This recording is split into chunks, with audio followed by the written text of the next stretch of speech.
I'll do it. Yeah. Okay, go ahead. I'm sorry to disturb. Go ahead. मेरा मेरा no no no issue, no issue pastor. More ऐसे ज्यादा बताएगा मुझे भी मजबूत हो जाएगा कि thank you pastor.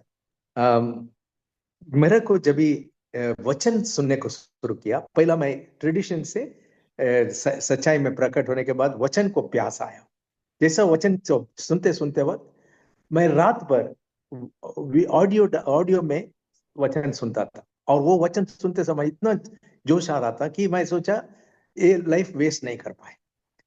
I am not, मैं ज्यादा बाद में दूसरा बात नहीं करता हूँ, सिर्फ कॉलिंग के बारे में। जैसे मैं वचन सुनता था, इतनी अंदर से एक प्यास आने लगी, मालूम पड़ा कि मेरे लिए कुछ कार्य है।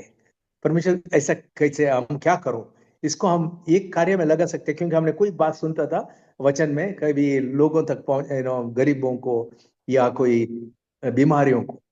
इसलिए मैं एक हॉस्पिटल तक जाके सेवा करने लगा। जैसे मैं वहां पर जाने के बाद वो हॉस्पिटल में मैंने परमेश्वर का कार्य देखा। देन मुझे वो एक थोड़ी वचन थोड़ी जानकारी में मार्को 16 का वचन मुझे याद किया। जब भी वो वचन सुनकर जाते थे, वो वहां पर कार्य लगाता था। God confirm his word with science and wonders. मैंने हीलिंग वहां पर देखा, छोटी सी दुआ में मैंने परमेश्वर का देखा। फिर मैं सोचा इसको मैं आगे ऐसा करते गया। अभी भी ऐसा नहीं लगता कि मैं इसमें नीचे नहीं हो रहा, मुझे को अभी भी उसकी आग जैसा है, वो बढ़ते जाता है। इनफैक्ट आज भी, सॉरी टू से 1 मिनट, आज भी हम लोग तीन मिलके गए थे, एक दो बहन थी, हम लोग बैप्टिस्ट हॉस्पिटल में गए थी। वो निधि धनिषा करके लेडी, कम से कम 22 डेज से बड़ी थी, इतनी इसमें ब्रेन का ट्यूमर था, और वो हीलिंग आने लगा, और उसको बेड सोर वो कितना बड़ा वुंड आया था। और आज हम तीनों ने एक मन होकर प्रार्थना करके आया वहां पर। काफी वो लोग का, वो पूरा परिवार को यीशु मसीह के पास पहुंचे थे। आई एम नॉट सेइंग पूरा हीलिंग हुआ नहीं, लेकिन इंप्रूवमेंट हो रहा है। 22 डेज से हम इंप्रूवमेंट देख रहा हूँ, परमेश्वर का हाथ है। इसलिए बता सकता हूँ, ये जो कॉलिंग को मेरा, इसको आगे बढ़ने से हो जाता है, रुकना नहीं है जो कॉलिंग को। अभी भी वही जोश है मेरा अंदर, वही बता सकता हूँ। Thank you. और कोई, मेरा सवाल है, बहुत सिंपल है, जो अभी आए हैं, सुनिए। What was the moment you first new God called you, and how was the calling changed since? कौन सा समय था जब आपको लगा कि परमेश्वर ने आपको बुलाया? मैं फिर बताया, मुझे सिर्फ क्षण चाहिए, उस क्षण जब प्रभु ने आपको बुलाया, वो क्षण, पूरा स्टोरी नहीं, क्षण। और क्या आपका बुलावट कैसा है अभी, उस समय से लेके अभी तक? बोलिए जल्दी, एक एक जन। आ, डैडी मैं हम्म। 2021 में हमारे चर्च में पास्टर जी ने यिर्मयाह के बारे में प्रचार कर रहे थे। तो वो वचन मुझे लगा कि मेरे लिए मुझसे बात कर रहा है करके। और उस प्रचार में मैंने कब, उतना साल हो गया था मेरा, लेकिन कभी नहीं रोया। वो जो यिर्मयाह के बारे में प्रचार हो रही थी 2011 में, उस समय जो रोया, रोने के बाद मैंने निर्णय लिया कि मुझे यीशु मसीह का ही कार्य करना है। ऐसा करके मैं 2012 में फिर बाइबल कॉलेज चला गया। तो घर में बहुत रोक रहे थे कि आप घर का बड़ा बेटा हो, मत जाना करके। लेकिन आ, ऐसा बोले तो मैं, मेरा आंसू मतलब रुक नहीं रहा था। बिल्कुल हमेशा रोता था मैं। जब तक बाइबल कॉलेज जाने के लिए अनुमति नहीं दिए पिताजी, तब तक ऐसे ही रोता था। बाद में फिर उन्होंने बोला कि आप ठीक है, आप जाइए करके ऐसा कहा। तो उसके बाद फिर मेरा आंसू जो रुक गया। और फिर वो जो बुलावट का जो एक जोश है, वो अभी तक है। मैं इतने ही कहना चाहूंगा।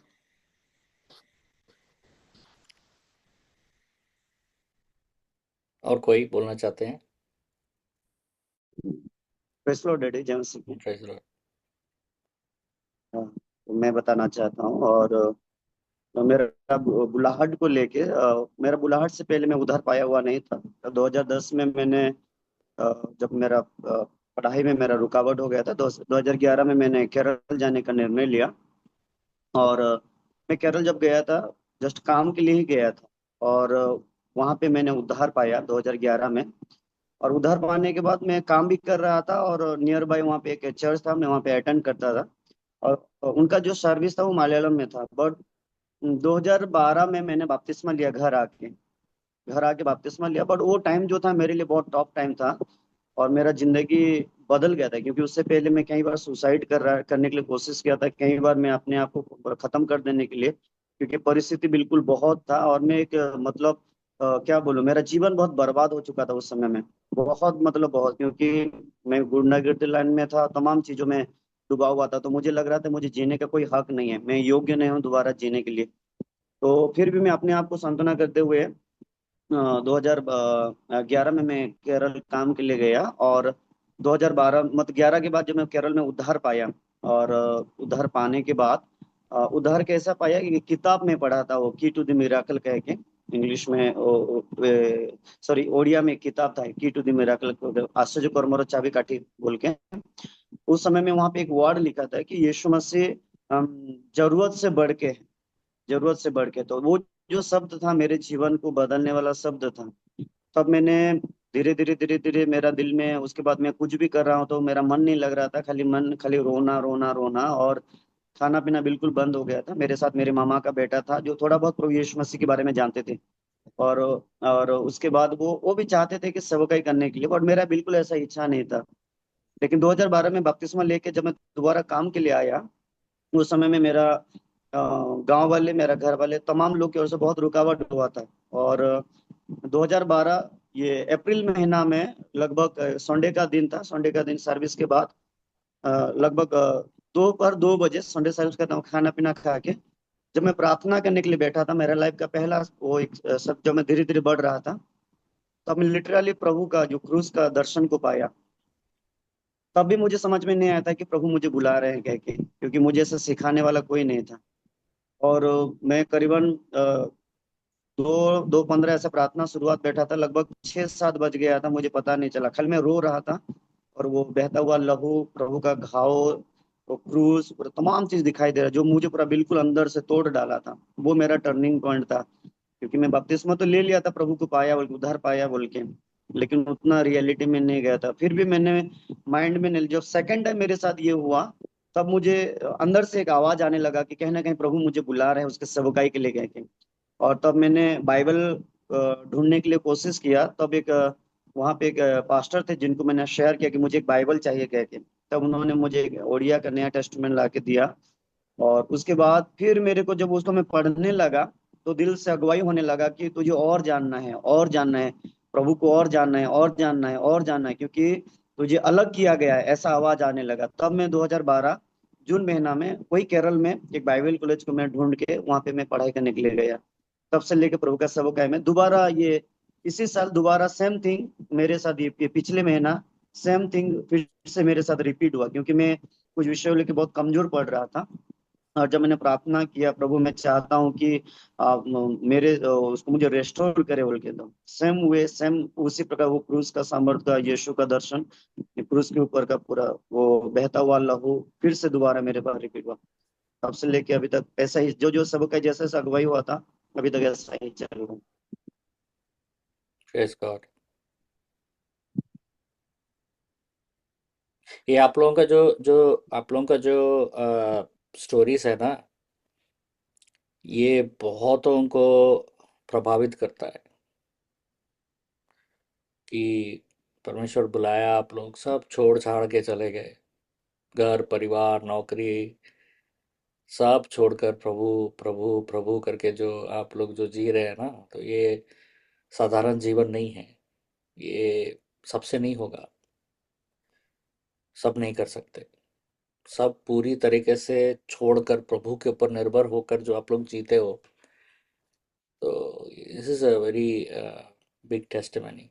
और कोई है बोलना चाहते हैं? जय मसीह पापा जी। जय मसीह। 2007 में प्रभु ने हमारे परिवार को विश्वास में लाया, हम्म, और उसके बाद मेरे पापा बीमार थे उस वक्त में, और उस समय प्रार्थना के द्वारा ठीक हो गए, लेकिन मैं कहीं ना कहीं भटक चुका था और परमेश्वर को उतना करीबी से नहीं जानता था, क्योंकि मैं उस समय बहुत छोटा, 2007 की बात है। उसके बाद फिर लगभग 2009 के बीच में मैंने प्रभु को अपने हृदय से ग्रहण किया, और उसके बाद 2000 2000 कौन सा? 2009 9। 2009 ओके। हाँ, 9 को। उसके बाद 2014 को मेरे लिए भविष्यवाणी हुआ कि मैं एक मीटिंग में गया था बचेली में, जहाँ पर एक पास्टर भविष्यवक्ता आए थे, और वो मेरे लिए भविष्यवाणी की है कि मैं वहां पर रो रो कर प्रार्थना कर रहा था, अकेला था वहां पर, और सब लोग स्टेज में प्रार्थना करने के लिए गए थे, लेकिन मैं वहां पर जहां पर खड़ा था, मैं वहीं प्रार्थना कर रहा था रो रो के। उस वक्त प्रभु के दास ने मेरे लिए भविष्यवाणी किया कि उस लड़के को परमेश्वर बुला रहे करके। और उस वक्त मुझे ऐसा लगा कि परमेश्वर ये मुझसे ही बात कर रहे हैं, और सचमुच परमेश्वर मुझसे ही बात कर रहे थे। और उसके बाद 2015 से 16 से मैं मिनिस्ट्री में आया। तो और जब भविष्यवाणी मैं 2014 में हुआ, 2014 में। 14 ओके। उसके बाद 2015 में मैं मिनिस्ट्री में आया, लेकिन उस समय मुझे कुछ भी नहीं मालूम था। ऐसे समय में मुझे मिनिस्ट्री में खड़ा कर दिया पास्टर्स के द्वारा परमेश्वर ने। तो उस समय मुझे कुछ भी नहीं मालूम था, और उसके बाद धीरे धीरे मैं प्रार्थना करते गया, परमेश्वर सिखाता गया। उसके बाद फिर जब 2000 लगभग 23 23 में पास्टर रमेश मंडावी से मुलाकात हुआ, उन उसके बाद वो मुझे प्रार्थना में लेने लगे, सहभागिता में। और उसके बाद हम साथ में प्रार्थना बैठते थे, फिर अभी भी हम लोग बैठ रहे हैं। तो उनके द्वारा मुझे ऐसा लगा कि सचमुच इनके साथ मुझे जुड़ना चाहिए, और इनके साथ में मिलके मुझे सेवकाई करना चाहिए। और मेरे अंदर अभी वो जोश आ रहा है सेवकाई के लिए, क्योंकि मुझे पहले उतना नहीं पता था मुझे क्या करना है करके, लेकिन अब मैं प्रार्थना कर रहा हूँ परमेश्वर कि मुझे आप कौन सी सेवकाई में आप मुझे इस्तेमाल करना चाहते हैं। अभी भी मैं उस चीज के लिए थोड़ा कंफ्यूजन में हूँ कि परमेश्वर मुझे किस सेवा में इस्तेमाल करना चाहते हैं। अभी फिलहाल मैं पास्टर का सेवा कर रहा हूँ, और आगे मैं यही प्रार्थना कर रहा हूँ कि परमेश्वर आप मुझे किस क्षेत्र में इस्तेमाल करना चाहते हैं करके। अभी मैं प्रार्थना कर रहा हूँ, बस यही है मेरी अभी गवाही। Very good. और कोई बांटना चाहते हैं? जी पापा। प्रेज द लॉर्ड दिनेश जय जी। मसीह। जय मसीह की। मेरा मैं पहले प्रभु को नहीं जानता था बिल्कुल भी, मैं चर्च भी नहीं जाता था। लेकिन मैं एक शादी में गया था, धर्म सिंह मातलाम का, जो भद्राचलम में रहता है, उसका शादी गया था। तो मैं नहीं जानता था प्रभु को उस समय में। तो एक गाना चला वहाँ, वो गाना प्रभु का जो है, वो गाना को सुन करके मेरा मन में ऐसा हो गया कि सभी भगवान तो एक समझ रहा था, लेकिन ये भगवान कुछ अलग ही है। तो इस भगवान को मुझे जानना है, ऐसा करके वो गाना के माध्यम से मुझे महसूस हुआ कि इस भगवान को मुझे जानना है, ऐसे करके। तो धीरे धीरे उसको जानने का प्रयास किया। 2011 का बात है वो। मैं लगभग प्रभु को बहुत दिन तक समझने का प्रयास किया। तो 2013-14 में मैं प्रभु के पास गया, चर्च गया। उसके बाद 15 में मैं बपतिस्मा लिया। 15 और 16 के बीच में मैं बपतिस्मा लिया। और मेरा बुलाहट सेवकाई में है करके उसके बाद मेरे को बिल्कुल पता नहीं, मैं तो विश्वासी बन करके था। और पहले मैं पढ़ने भी नहीं जानता था, अनपढ़ था। तो उस बीच में 2020 में पापा से मुलाकात हुआ और क्लास में बैठे। तो 2020 में कोरोना के समय में, उस समय में पापा के द्वारा बात किया परमेश्वर की, ये प्रभु का दास है। तो मैं अनपढ़ था, तो यूं ही समझ रहा था कि पापा नहीं जानता, वो तो ऐसा ही बोल रहा है, ऐसा करके मैं उसको ऐसा ही ले ले रहा। बाद में फिर दोबारा भविष्यवाणी किया। उसके बाद में मैं सोचा कि हाँ सही है, बात कर रहा है दोबारा, फिर तो ये बात सही है ऐसे करके। उसके बाद कलशिया पूरा टूट गया, कलशिया अलग हो गया। और उसके बाद वो लोग बोल रहे हैं कि मेरे को आप ही चलाइए, आप ही चलाइए ऐसे करके। 2021 में की बात है, 2021 में आकर के आप ही चले। मैं तो अनपढ़ हूँ, आप लोगों को कैसे चलाऊंगा, मैं चला नहीं पाऊंगा। आप लोग जाइए उधरी और उधरी बैठिए। हम छोटा सा गांव है हमारा गांव, इस गांव में अभी दो चर्च है, एक ही चर्च था वो दो चर्च हो गया है। तो वो लोग आकर के बैठ गए, आप मुझे मारिए या पीटिए, जो कुछ भी कीजिए, लेकिन हम आपको नहीं छोड़ेंगे, आप ही हमको चलाइए ऐसा करके। तो उस समय में उस समय में फिर वो संडे का दिन आया तो मेरे को टुलपेट में खड़े होना पड़ा, और बाइबिल खोल करके मैं खड़े हो गया। तो परमेश्वर धीरे धीरे मुझे पढ़ाया, और आज मैं सेवा कर रहा हूँ। यही प्रेज है पापा। Praise the Lord. कितना अच्छा गवाही है ये, पतरस का गवाही है। पतरस भी बाइबल में प्रेरित में, जब मैं पहला बार पतरस के बारे में मैं अध्ययन कर रहा था, तो लोग बोल रहे थे कि ये कैसा बात कर सकता है, ये तो कभी स्कूल भी नहीं गया। तो वो मेरा पहला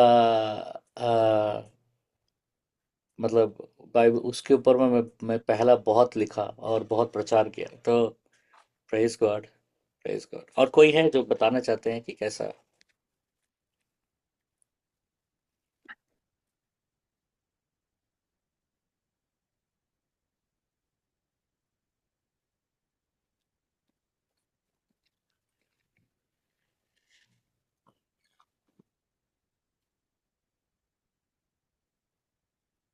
अगर नहीं है तो हम आगे जाएंगे। अगर कोई मैं अपने बारे में बताऊंगा। मैं हिंदू परिवार से हूँ, और मेरे परिवार में कोई प्रभु को नहीं जानते थे। तो स्वयं प्रभु आके ही मुझे वचन दिए। कोई चर्च या कहीं पर मैंने वचन नहीं पाया। तो प्रभु, मैं मैं मुसलमान बनने वाला था, और मैं 5 बेला नमाज करता था, और सुन्नत सुन्नत मेरा सुन्नत होने वाला था। मैं मुझे इस्लाम बहुत अच्छा लगता था, क्योंकि एक पुख्ता इस्लाम के बारे में मैंने बहुत पढ़ा। तो एक पुख्ता है करके मैंने पढ़ा। तो मैं घर में बोल दिया कि मैं इस्लाम लेना चाहता हूँ। तो मेरे घर में मेरे पिताजी भी बोले ठीक है, कुछ नहीं बोले। तो कुरान शरीफ पढ़ता था, फिर सीख रहा था। फिर ये प्रभु मेरे, तो मैं एक आवाज़ सुना परमेश्वर का। तो मेरे कमरे में मैं था। मैं ज़्यादा डिटेल्स में नहीं जाऊँगा, शॉर्ट में मैं बता रहा हूँ। तो मैंने पूछा क्या आप अल्लाह है? तो बोला नहीं, मैं यीशु हूँ। मैं बोला यीशु? मैं तो यीशु को जानता भी नहीं, वो तो मेरे रिकॉर्ड में भी नहीं है। तो प्रभु ने मुझे, मेरे साथ 3 दिन में 5 बार मेरे साथ प्रकट हुए, और मुझे पूरा नया नियम का 27 किताबें मेरे को समझा दी। पूरे 27 किताबें प्रभु ही बताए। फिर मैंने अपना जीवन दिया, पर मेरे को कहाँ जाना है पता नहीं है। फिर ऐसा धीरे धीरे मैं चर्च जाना शुरू किया। मैं वहाँ कॉलेज में पढ़ रहा था। फिर मैं बांसुरी बजाता हूँ, आप सबको तो मालूम है। मैं इंडस्ट्री में था, म्यूजिक इंडस्ट्री में बजाता था। जो सीरियल होता है, सीरियल में मूवी, जो तेलुगु सिनेमा जो होता था, उसमें थोड़ा हिंदी सिनेमा में भी मैंने बजाया। बहुत सारे म्यूजिक डायरेक्टर के साथ काम करता था। ये बीच में बहुत कुछ हुआ। तो उसके बाद मुझे फाइनली एक चर्च मिला 1 साल के बाद, और मैंने बपतिस्म लिया। तो मैं वहाँ पर मैं कॉलेज के समय में मैं लोगों को, मेरे जो दोस्त लोग थे सब ब्राह्मण थे, सबको मैंने प्रभु के बारे में बताया। सब प्रभु को ग्रहण कर लिया, आज सब प्रभु में है। तो एक दिन मेरा एक दोस्त है, ब्राह्मण है, उसके घर में मैं गया था हैदराबाद में। तो मैं वहाँ सोया हुआ था, कॉलेज की छुट्टी था। तो वो उठकर बोला कि प्रभु मुझे बुलाया, प्रभु रात को आया, मुझे बुलाया। तो प्रभु मुझे बुलाया है, और सेवकाई के लिए बुला रहा है प्रभु मुझे। तो मैंने पूछा तो क्या करेगा? बोला मेरे को नहीं जाना है सेवकाई में, मतलब ये सब चीज़ मेरे को नहीं करना। प्रभु को ग्रहण कर लिया, काफ़ी है, सेवकाई में नहीं जाना। मैं बहुत गुस्सा हो गया प्रभु के ऊपर। मैंने बोला प्रभु को, मैं बगल में ही था, कहा तुझे मैं नहीं दिखा? तो उसको बुलाया, बहुत गुस्सा हो गया प्रभु को। मैं बोला तो एक बात याद रख ले प्रभु, तू मेरे को बुला या मत बुला, मेरे को कोई फर्क नहीं पड़ता, मैं जा रहा हूं तेरे सेवकाई में। मुझे इतना गुस्सा आ गया, क्योंकि मुझे क्यों नहीं बुलाया प्रभु, क्यों बगल में था। तो मैं ये भी बोला, प्रभु तू अंधा है क्या, तुझे क्या मैं बगल में दिखा नहीं तुझे, क्या तू मेरा हृदय जानता नहीं। मैं पूरा संग में भिड़ गया प्रभु से, मतलब लड़ने की तरह मैं भिड़ गया प्रभु से। मैं बोला तुम मेरे को, मैं सब छोड़ रहा हूँ, तू मेरे को खाने देगा नहीं देगा क्या करेगा, तुमको मतलब नहीं है हमको, मैं जा रहा हूँ तेरे सेवकाई करने। तब मेरा बहुत अच्छा करियर था, मेरे को तभी एक ना अच्छा सॉफ्टवेयर कंपनी में जॉब मिला था, कॉलेज कर लिया था, सब कर लिया था।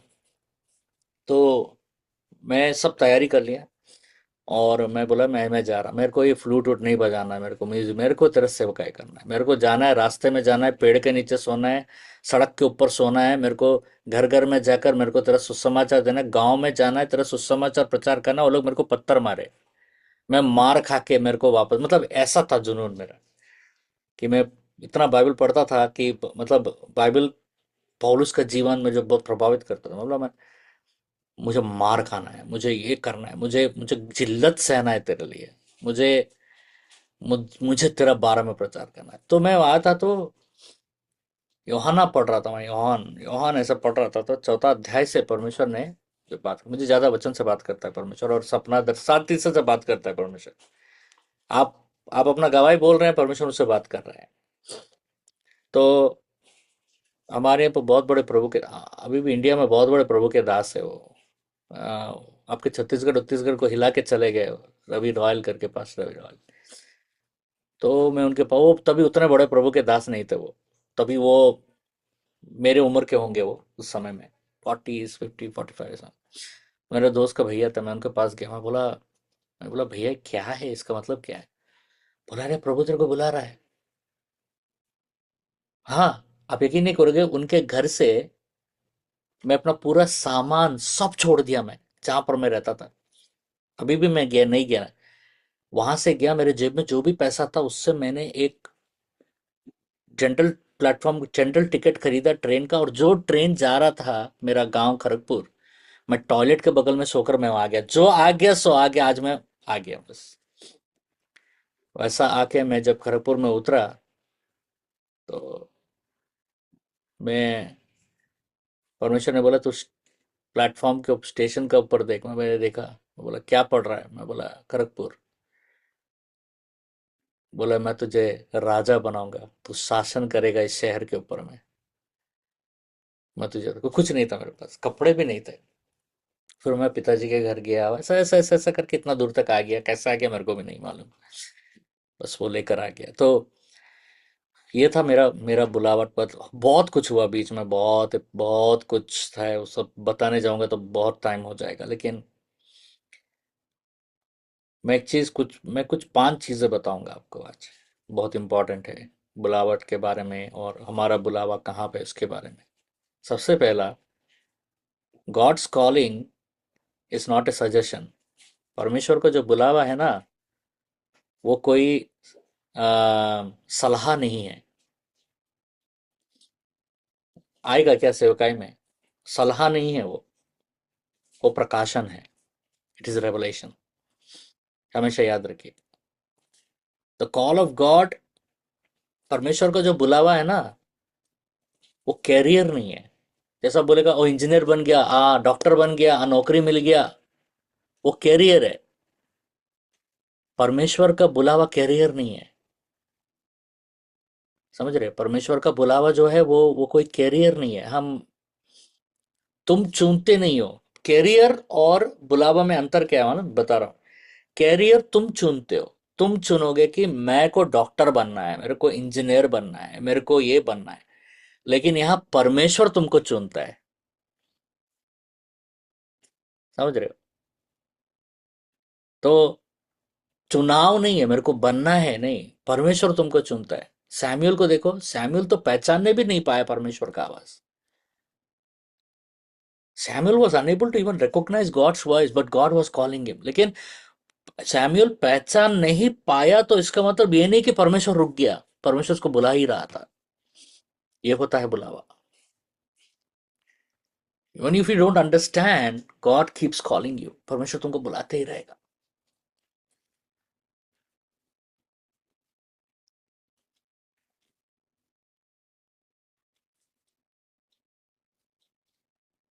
जब वो तुमको बुला रहा है, He is calling you.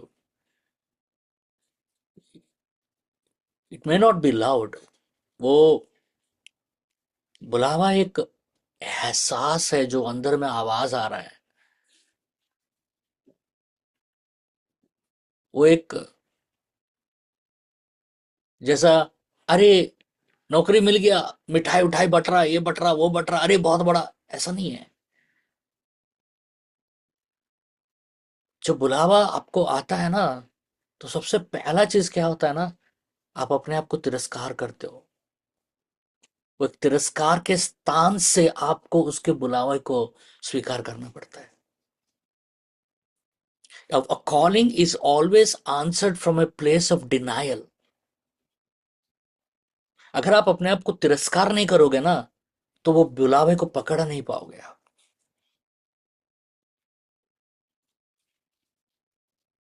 और तिरस्कार जो स्थान है ना, वो बहुत रिस्क है। Denial place is very risky, इसलिए बहुत लोग नहीं जाते हैं। नौकरी नहीं छोड़ता है कोई अपना, नौकरी छोड़, मैंने कितने जन को बुलावा पाते हुए देखा है, लेकिन वो लोग नौकरी नहीं छोड़े, या उनका बीवी एग्री नहीं हुआ, उनका ये एग्री नहीं हुआ, उनका नहीं होगा उनसे। और जब तक वो नहीं होगा, वो पूरा इस्तेमाल नहीं कर पाएगा।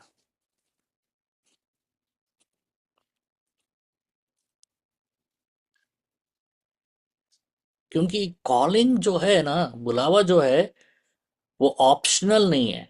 जब परमेश्वर आपको बुलाता है ना कि मैं जाऊं या ना जाऊं, नहीं है, सिर्फ जाना ही है। जैसे दिनेश कुंजन जी, लोग आके बैठ गए, बोले खड़ा हो जाओ, परमेश्वर उनको पकड़ लिया, बोला चलो चुपचाप जाके बताओ, हमको पढ़ाई नहीं आता। बोलो तुम्हारा प्रॉब्लम है, तुमको पढ़ाई नहीं आता, वो मेरा प्रॉब्लम नहीं है। परमेश्वर बोलेगा मेरा प्रॉब्लम नहीं, तुमको पढ़ाई नहीं आता, वो मेरा प्रॉब्लम नहीं है, वो तुम्हारा प्रॉब्लम है। तुम्हारा वो सोच कि मेरे को पढ़ाई नहीं है, वो तुम्हारा तुम्हारा प्रॉब्लम है, वो मेरा प्रॉब्लम नहीं है। लेकिन अगर तुम मुझ पर विश्वास करोगे, तो मैं तुमको इस्तेमाल करने के लिए तैयार हूं। वो तिरस्कार जो स्थान है ना, तिरस्कार जो स्थान है, वो हर दिन होना पड़ता है।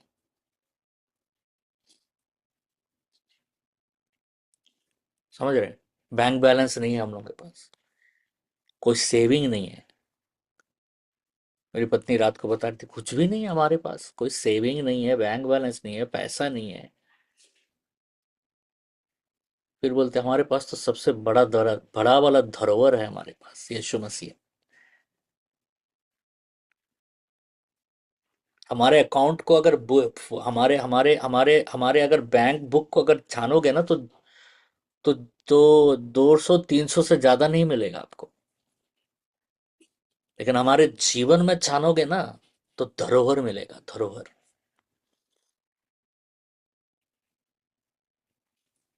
तो हम बैंक के ऊपर बैलेंस से नहीं जीते हैं, हम उनके बुलावा से आया वाला धरोहर से हम जीवन जीते हैं। ये बुलावा है। बुलावा जो है, बुलावा जो है वो व्यक्तिगत है, पर्सनल है बुलावा। परमेश्वर जब आपको देखता है, जब आपको देख के बुलाता है, तो वो एक व्यक्तिगत स्थान से बुला रहा है परमेश्वर। हमेशा बुलावा याद रखिए, मैं देश को जीत लूंगा, गांव को जीत लूंगा, राष्ट्रों को जीत, ये नहीं है बुलावा। अगर आपको कोई बता रहा है ये बुलावा है, तो माफ कीजिए, मेरे नजर में वो बुलावा नहीं है, मैं जितना बाइबल पढ़ा हूं। बुलावा, बुलावा क्या है? कोई बुला रहा है, आओ आओ आओ, ये है बुलावा। व्यक्तिगत है, बुला रहा है, वो अपने करीब बुला रहा है। जब वो करीब बुला रहा है, तो आप जब आपके अगर माइंड में है कि मैं देश को जीत लूंगा, मैं देशों में चल जाऊंगा, मैं फ्लाइट में चल जाऊंगा, मैं ये कर लूंगा, मैं उधर चर्च बना दूंगा, मैं इधर ये कर दूंगा, वो बुलावा नहीं है। वो बुलावा नहीं है, वो बिजनेस है। That is God's business. परमेश्वर वो देगा, वो परमेश्वर अपना वो व्यापार देगा, लेकिन जो बुलावा है ना, वो आपको उनकी ओर खींचता है। वो बोझ बुला रहा है आपको। बुलावा उस दिन जब आपको बुलाया, उस दिन खत्म नहीं हो गया वो हर दिन, हर पल, हर क्षण, सपने, दर्शन, बात, वचन। अब मैं बोल रहा हूं, वो बुला रहा है आपको। मेरे बातें, आपको लग रहा है कि वो बुला रहा है मुझे, वो बुला रहा है मुझे। इसीलिए तो रविवार को प्रचार करने के बाद भी आप पुलपिट पर ही रह जाते हो, लोग सुन के चल जाते हैं, क्योंकि आपको लगता है कि ये बुला रहा है, यहीं पर है वो, ये मुझे इसके साथ जुड़ना है। मैं आपके बदन से अगर कपड़ों को नोच दे, फिर भी आप दौड़ोगे, उसको, आप उसको प्रचार करोगे। आपको मार के जेल में डाल दे, फिर भी आप उसका प्रचार करोगे। आपके घर में खाना नहीं रहेगा, फिर भी आप उसको प्रचार करोगे, क्योंकि वो बुला रहा है। क्योंकि बुलावट के बारे में मैं एक चीज बता दूं, जब वो बुला रहा है ना, वो तुम्हारे बारे में नहीं है, वो उनके बारे में है।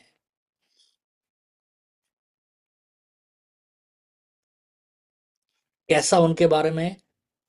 बुलाने से पहले तुम्हारे पास एक सपना था, तुम्हारे पास एक मंजिल था पूरा करने के लिए। मेरे को ना एक बिजनेस बनाना है, मेरे को एक स्कूल बनाना है, मेरे को मेरे को एक बहुत बड़ा डॉक्टर बनना है, मेरे को एक बहुत बड़ा साइंटिस्ट बनना है, फिर उसके बाद मुझे ना एक बहुत बड़ा घर खरीदना है, मेरे को बहुत खूबसूरत लड़का लड़की से शादी करना है, मेरे को ये ऐसा होना चाहिए, मेरा घर वो पर्वत के ऊपर होना चाहिए। ये सब सपने हैं। जब वो बुलाता है ना, तो एक ही सपना रहता है, तू क्या चाहता है बोल बता, ये तब तक छोड़ कचड़ा है, तू क्या चाहता है बता। जब वो बुलाता है, तो तेरा अम, तुम्हारी उम्मीदें उसकी उम्मीदें बन जाती, उसकी उम्मीदें तुम्हारी उम्मीदें बन जाती, उसका सपना तुम्हारा सपना बन जाता है, उसका उसका चाहत तुम्हारा चाहत बन जाता है, उसकी बुलंदी तुम्हारी बुलंदी बन जाती है। तुम परमेश्वर में ही अपने बुलंदी को, अपने चाहत को, अपने आइडेंटिटी को खोजना शुरू कर देते हो। तुम बोलोगे, तुमको जो पसंद है बोलो प्रभु, मैं वो करूंगा। चाहे तेरे बदन पर कपड़ा हो या ना हो, चाहे तेरे घर में, तेरे पास अच्छा घर हो या क्यों ना हो, चाहे तेरे पास एक मुट्ठी भर का चावल का खाना हो या ना हो, बोलेगा परमेश्वर तू खुश है ना, मैं खुश हूं। बस तू खुश है ना, बस तू मेरे जीवन से खुश है ना, और बता और क्या करना है। ये होता है बुलावा।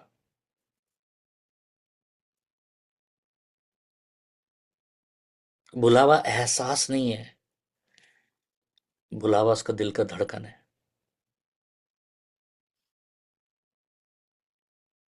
बुलावा एहसास नहीं है, बुलावा उसके आहट है, जो वो चलता है, वो बताता है, हे तू कहाँ है। जब आदम गिरा, जब आदम गिरा और वो, उसको पता चला कि वो नंगा है, वो पत्ते, अपने आप वो पत्ते झड़कर, वो पत्ते पत्तों से वस्त्र बनाकर छुप गया दोनों। परमेश्वर आकर पूछ रहा है, तू कहाँ है।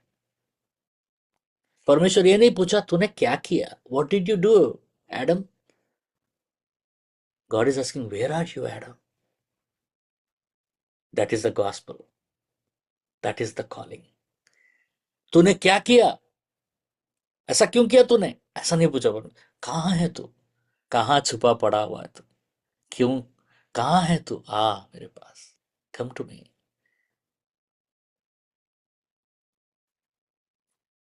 ये जो सवाल बुलावा जो है ना, ये हर रोज पूछता है तुमसे, कहाँ है तू मेरे बेटा, कहाँ है तू मेरी बेटी। ये जो कहाँ है ना, उसमें उसका प्यार उमड़ा है, उसमें उसका चाहत छुपा हुआ है हमारे लिए। और वो उसका चाहत है ना, वो हमारा भूख मिटाता है। उसका जो चाहत है ना, वो हमारा धन और धरोहर बन जाता है। Because his Dzire becomes mine now.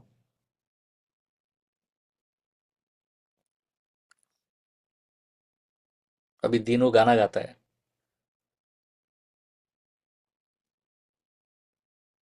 पूछ रहा है मैं क्या करूं, समझ में नहीं आ रहा है, वो सही जगह है। हर लोग वही से शुरू किए, एक प्रभु के दास के पास रहकर, उस प्रभु के दास के साथ घूमकर सीख कर, ऐसे ही सीखते हैं लोग। लेकिन एक सवाल है उसके अंदर कि मैं कौन हूं, मैं क्या, किसके लिए मुझे बुलाया। तो मैं बताना चाहता हूं परमेश्वर ने तुम्हें क्यों बुलाया। परमेश्वर ने तुमको बुलाया ताकि तुम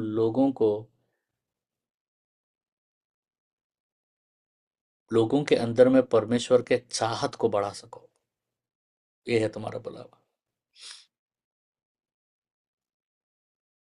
और लोगों के अंदर में परमेश्वर का चाहत तब तक नहीं बढ़ेगा जब तक तुम्हारे अंदर में चाहत नहीं बढ़ेगा और तुम पागल नहीं हो जाओगे परमेश्वर के लिए। लोग एक अच्छे आदमी को भीड़ में कभी नहीं पहचानेगा, लेकिन एक पागल को जरूर पहचानेगा भीड़ में। हमेशा याद रखना, अगर तू पागल हो जाओगे परमेश्वर के लिए तो तुमको दुनिया देखना शुरू करेगा, तुम्हारे पागलपन को। मेरा बड़ा भाई बोलता था तो तू पागल है परमेश्वर के लिए, तेरा कोई दवाई नहीं है, इलाज नहीं है। तुम्हारा बुलावा अभी कैसा है, जुनूनियत से, ठीक है। तुम्हारा बुलावा कैसा है, बढ़ गया, अच्छा है, लेकिन मैं बोलूंगा तुम्हारा बुलावा अभी पागल की तरह होना चाहिए। जिस दिन दिनों तुम बेटा खुदा के लिए पागल हो जाओगे ना, उसी दिन का इंतजार कर रहा है खुदा तुझे इस्तेमाल करने के लिए।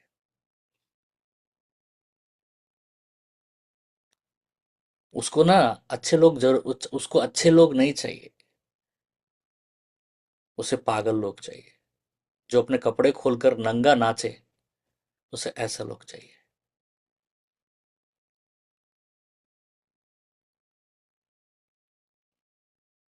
समझ रहे हो? उसे उसे ऐसे लोग चाहिए जो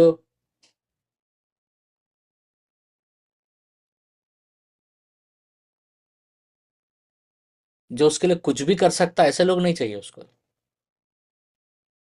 ऐसे लोग नहीं चाहिए परमेश्वर को। हमको लगता है कि हम परमेश्वर को कुछ भी कर देंगे, नहीं नहीं, ऐसा लोग नहीं चाहिए। ऐसा लोग नहीं चाहिए, क्योंकि हम परमेश्वर के लिए कुछ भी कर देंगे, वो लोग होता है जिनको लगता है अगर परमेश्वर मैं कुछ भी करूंगा तो परमेश्वर मुझे कुछ देगा। मैं इसलिए कर रहा हूं क्योंकि परमेश्वर मुझे कुछ देगा। पागल वो होता है जिसको कुछ नहीं चाहिए। पागल वो होता है जिसको परमेश्वर कुछ नहीं दे सकता। अगर ये समझ गए होगे ना तो तुम समझ जाओगे। पागल वो होता है जिसको परमेश्वर कुछ नहीं दे सकता। परमेश्वर बोले, इसको क्या दूंगा, इसको कुछ भी दो, ये खुश नहीं होता है। इसको सिर्फ एक ही चीज से खुश होता है, ये मेरे आवाज से खुश होता है, ये मेरे पुकार से खुश होता है, ये मेरे साथ रहने में खुश होता है। इसको मैं सोना दे दूं, चांदी दे दूं, इसको मैं धन दे दूं, दौलत दे दूं। ये ये वो पागल है कि वो सोना बोल के बोले प्रभु इसका मैं क्या करूं, इसको मैं कहाँ लगाऊं, इसको मैं नाम दे दो, पर प्रभु मैं इसका क्या करूंगा, ये नाम का प्रभु मेरे को तो ये तो चाहिए भी नहीं, मैं क्या करूंगा इस नाम को लेकर। प्रभु को वो लोग चाहिए जो प्रभु बोले इसको मैं क्या दूं, क्योंकि इसको मैं कुछ भी दूं इसके लिए व्यर्थ है मेरे सिवा, और प्रभु अपने आप को दे देता है। वो होता है पागल। जैसे तुम पागल बन जाओगे वैसा तुम्हारे गीतों में पागलपन लगना लगना चाहिए। अरे पागल है ये सो। तुम्हारे बातों में पागलपन लगना, तुम्हारी बातों में वो पागलपन दिखना चाहिए लोगों को। तुम्हारे तुम्हारे चाल चलन में वो पागलपन दिखना चाहिए। तुम्हारे अंदर में वो बोले इसको कुछ भी तो खुश नहीं होगा, ये तो सिर्फ खुदा से खुश होता है। जिस दिन वहां पहुंच जाओगे तो तुमको कोई भविष्यवक्ता बनने का जरूरत नहीं है, तुमको कोई पास्टर बनने का जरूरत नहीं है, तुमको कोई परमेश्वर का आराधना कर बनने का जरूरत नहीं है। लोग बोलेगा आ गया और एक प्रभु का पागल। आज हम मंच पर एक पागल को बुला रहे हैं और सुनते हैं उसके मुंह से कि प्रभु क्या बात करने वाला है। ऐसा मेरे दोस्त ने मेरे बारे में एक मीटिंग में मेरे को ऐसे ही इंट्रोड्यूस किया। बोला मैं इसको पहले सोचा अपोस्टल बुलाऊं नहीं बुलाऊं, बोला मेरे को बोला ये कुछ सब तरह, क्योंकि ये एक पागल है। चलो आज हम सुनते हैं कि ये पागल क्या बोलने वाला है और क्या गाने वाला है या क्या बजाने वाला है। और सब लोग बैठे रहे वहां। तो तुम पागल हो करके तुम नहीं, दुनिया तुमको बोल देना है कि तू पागल है। अरे दिनू पागल हो गया। हम लोग हमारा कोई काम का नहीं है।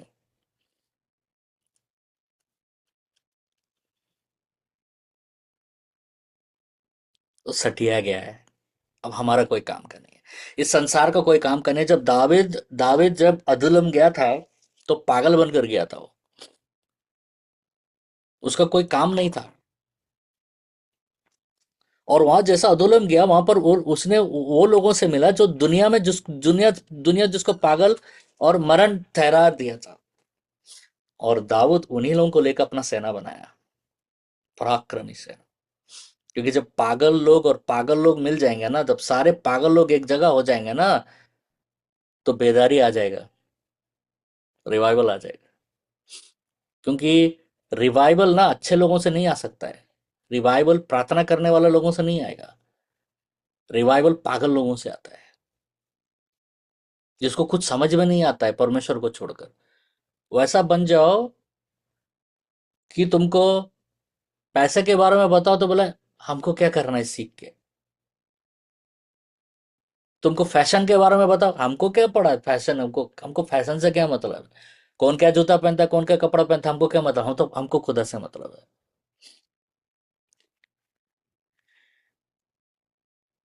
बुलावा, सॉरी मैं भटक जाता हूँ।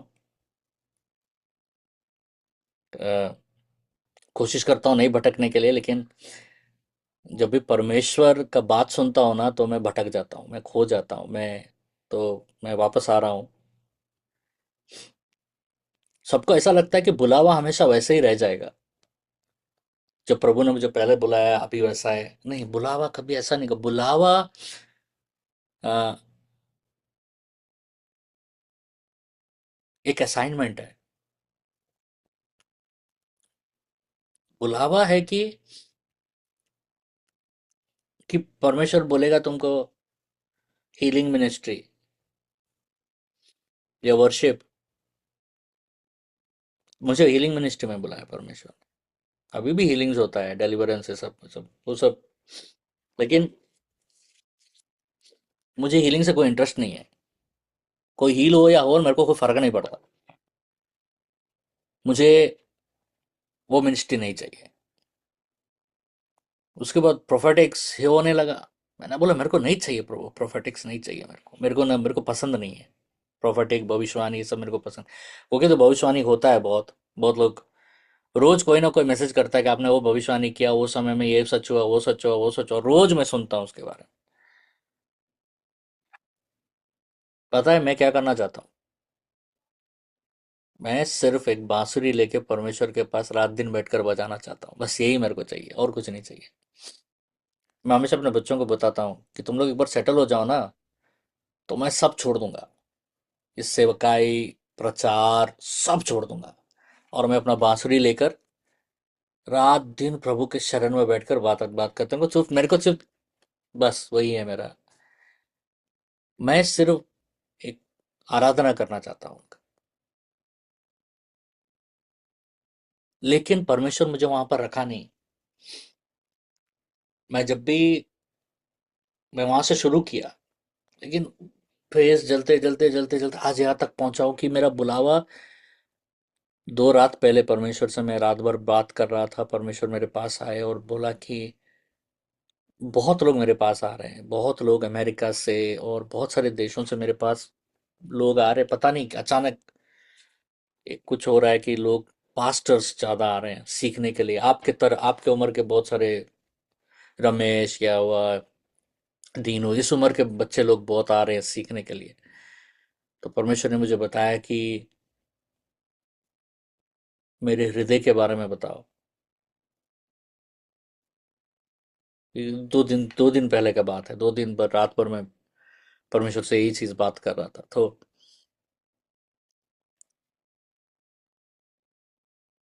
परमेश्वर का बुलावा के बारे में और एक चीज बताना चाहता हूँ। परमेश्वर जब आपको बुलाएगा ना, आपका दुनिया को तोड़ देगा वो।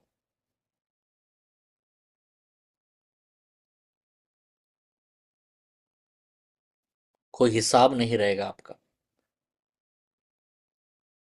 परमेश्वर, अगर आप अपने जीवन को संभलने का कोशिश करोगे ना, तो बुलावे से बाहर आ जाओगे। फिर मैं बता रहा हूँ, if you try to organise your life and balance your life, you will come out of the calling. अगर आप अपने जीवन को संभालना चाहोगे, ये बहुत बड़ा बात, आज किससे बात कर रहा है परमेश्वर, मुझे क्यों लग रहा है, अपने जीवन को संभालना चाहोगे, अपने जीवन को अगर तुम बैलेंस करना चाहोगे ना, उसी दिन तुम अपने बुलावा से बाहर निकल जाओगे। क्योंकि तुम्हारे जीवन को परमेश्वर चाहता है कि वो बैलेंस करे। Your life should be balanced by God, God's voice, परमेश्वर का पुकार। 4 बजे उठूंगा, 5 बजे आ जाऊंगा, 7 बजे ये करूंगा, 8 बजे ये करूंगा, रोज ऐसा करूंगा, 3 महीने के बाद ये करूंगा, 6 महीने के बाद वो करूंगा, 1 साल के बाद वो बनाऊंगा, बनाऊंगा, खत्म हो गया तुम्हारा बुलावा।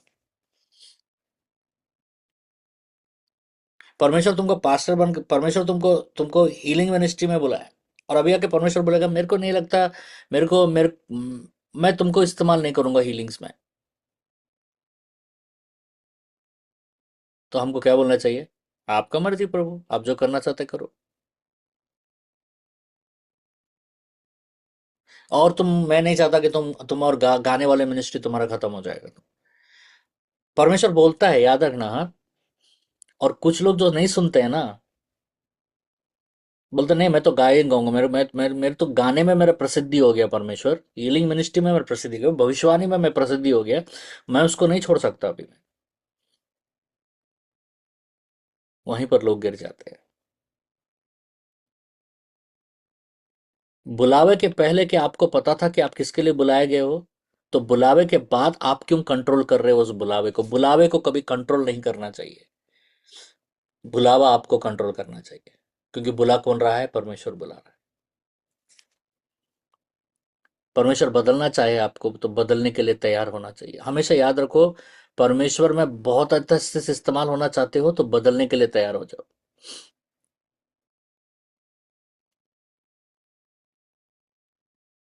अगर नहीं बदलोगे, तो परमेश्वर इस्तेमाल नहीं कर पाएगा।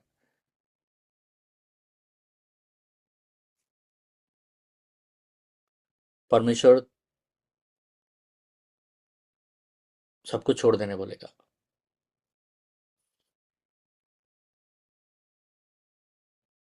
जब सब कुछ मैंने बोला, वो सब कुछ हो सकता है, और सब कुछ एक हो सकता है। एक जिसके साथ आप जुड़े हुए हो, जिसको आपको लगता है कि मैं नहीं छोड़ सकता, ये मेरे लिए परमेश्वर से भी ज्यादा कीमती है, तो परमेश्वर आपको डिस्टर्ब नहीं करेगा, परमेश्वर आपको इस्तेमाल नहीं करेगा। क्योंकि अगर परमेश्वर आपको उस परिस्थिति में भी इस्तेमाल करना शुरू करे, तो आप इस्तेमाल नहीं हो पाओगे जब तक आप छोड़ोगे नहीं। बहुत जन ने बोला मैं नहीं छोड़ सकता, तो परमेश्वर बोला ठीक है, कोई बात नहीं, मैं डिस्टर्ब नहीं करूंगा, और परमेश्वर ने उनको इस्तेमाल करना छोड़ दिया।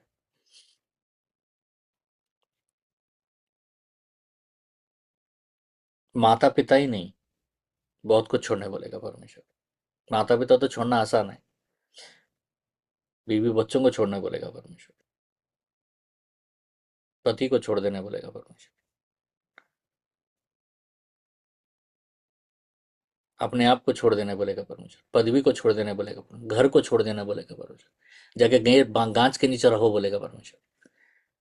अगर आप नहीं रह सकते, तो परमेश्वर आपको डिस्टर्ब नहीं करेगा और इस्तेमाल नहीं करेगा परमेश्वर।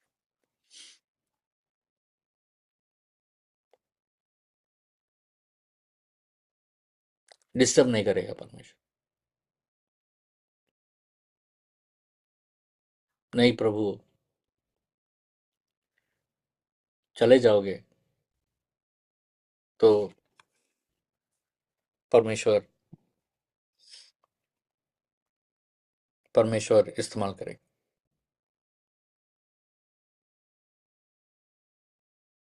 बुलावे को हमेशा ना, देखिए मेरा डिसाइपल वेडनेसडेज ऐसे ही रहेगा, मैं खतरनाक बातें करूंगा। अगर आपको डिस्टर्ब हो रहा है तो आप मत आओ।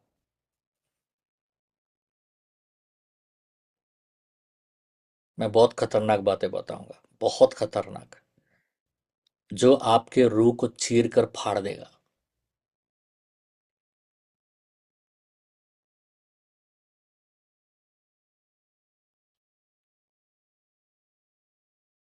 तो मुझे 100 जन नहीं चाहिए, मुझे एक जन वो चाहिए जो इस बातों को लेकर दौड़ सके। बस एक ही जन चाहिए मेरे को, और वो एक जन भारत को जीत लेगा। बस इसी के लिए मैं ये शुरू किया हूँ कि मैं बहुत खतरनाक बात करूंगा। I will talk destruction. मैं सिर्फ तबाही के बारे में बात करूंगा, मैं तोड़ने के बारे में बात करूंगा, मैं अलग होने के बारे में बात करूंगा, मैं जलने के बारे में बात करूंगा, मैं राख हो जाने के बारे में बात करूंगा, मैं बर्बादी के बारे में बात करूंगा कि जो कोई परमेश्वर के लिए बर्बाद हो सकता है, वो ही दुनिया को परमेश्वर में आबाद कर सकता है। समझ रहे हो? मेरी बातें ऐसी होगी, चुभने की तरह होंगी, कटने की तरह होंगी, पसंद नहीं आएगा, सोने नहीं देगा आपको, नष्ट कर देगा आपको। एक टाइम ऐसा आएगा कि आप पागल हो जाओगे, बौखला जाओगे आप, लोग समझ नहीं पाएंगे आपको, आप खुद अपने आप को समझ नहीं पाओगे। क्योंकि बुलावट जो होता है ना, वो बुलावट जो होता है, उसको बचाना है, बचा के रखना है। बुलावट में कल्ती होता है, मालूम है, कल्ती हो जाता है आगे संसार में जाते, जो तुम्हारे बुलावट। अभी अभी देखो, अभी रमेश है, रमेश को कोई भी है, आप जो भी मिनिस्ट्री में बुलाने से पहले कोई पत्ता देता था, कोई पूछता था? आप लोगों को नहीं पूछता। अभी आप खड़े हो गए तो सब खड़े हो गए, बैठो बोले तो सब बैठोगे। आपको सुनने के लिए एक प्रजा है, आपको आदर देने के लिए प्रजा है, आपके सामने झुकने के लिए एक प्रजा है। उसमें मत बिक जाइएगा।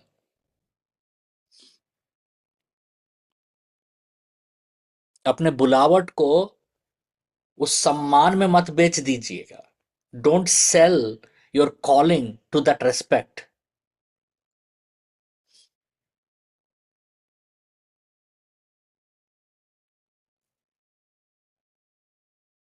अगर सम्मान सम्मान के सामने अगर आप अपने बुलावट को बेच दोगे, तो तुम्हारा बुलावट बदल जाएगा, तुम्हारे बुलावट में मिलावट हो जाएगा। पैसे के लिए अपने बुलावट को बेचो मत। एक बेच दिया था ऐसे ही, पता है कौन है वो? उसका नाम मालूम है? एसाव। वो अपने भाई को बेच दिया, अपना बुलावट, अपना ज्येष्ठत्व तो बेच दिया। बोला ये कोई काम का नहीं है, ये मेरे को खाना भी नहीं देता है।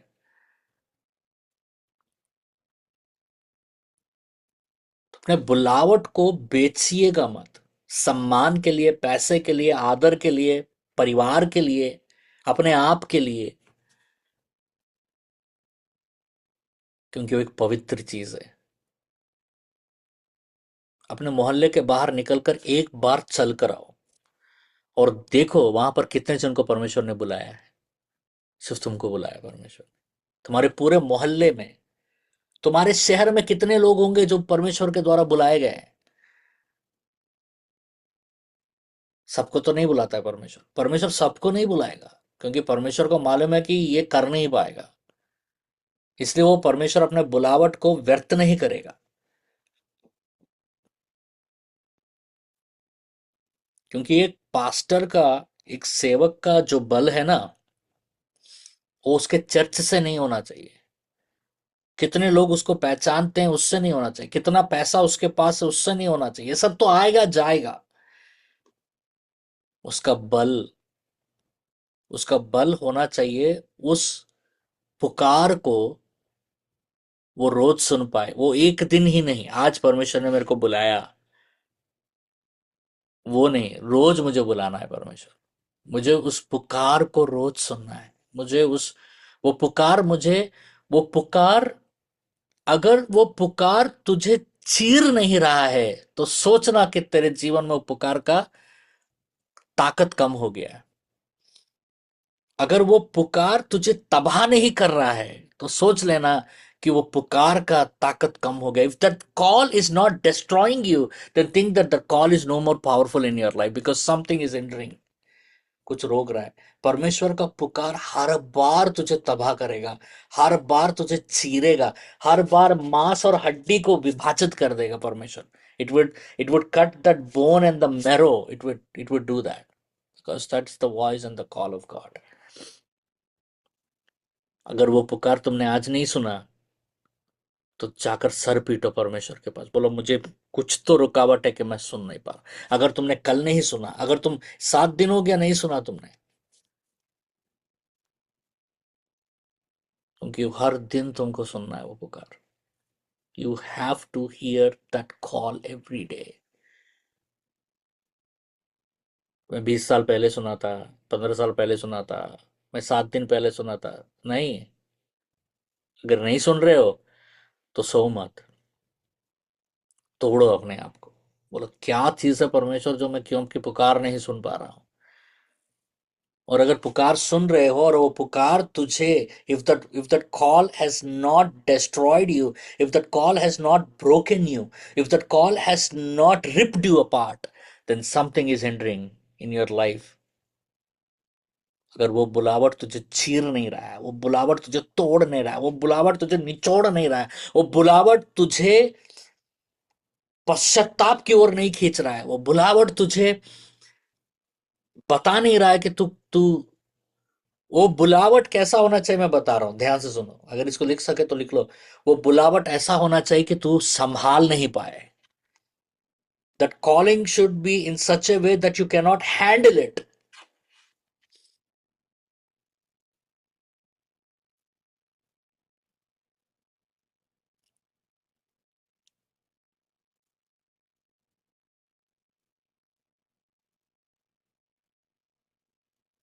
अगर तू संभाल ले रहा है तो सोचना कमी तेरे में है। तू संभालने नहीं पा सका। दाऊद संभाल नहीं पाया परमेश्वर के बुलावट को। नहीमाया संभाल नहीं पाया। पतरस संभाल पाया नहीं, संभाल पाया। 3 बार बोल दिया प्रभु तू कौन है, छोड़े, अपने आप से संघर्ष करने लगा। फिर प्रभु उसके संग पूछता है क्या तू मुझसे प्यार करता है, 3 बार। फिर आया, फिर वो संभाल नहीं पाया। वो पौलुस संभाल पाया नहीं, संभाल पाया। परमेश्वर के बुलावट को कोई संभाल नहीं पाएगा। मैं बता रहा हूं, मैं खुद संभाल नहीं पाता हूं परमेश्वर के बुलावट को। उससे नहीं होता है परमेश्वर। I can not handle the call of God. That's why I need God. मैं संभाल नहीं पाता हूं, इसीलिए तो मुझे परमेश्वर का जरूरत है।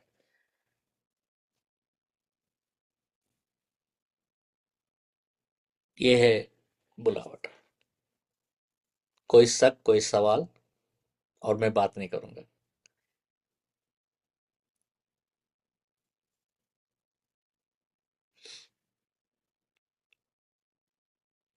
कोई शक, कोई सवाल, कोई सोच, इसमें और कोई कुछ जोड़ना चाहते हैं या कुछ बोलना चाहते हैं या कुछ पूछना चाहते हैं?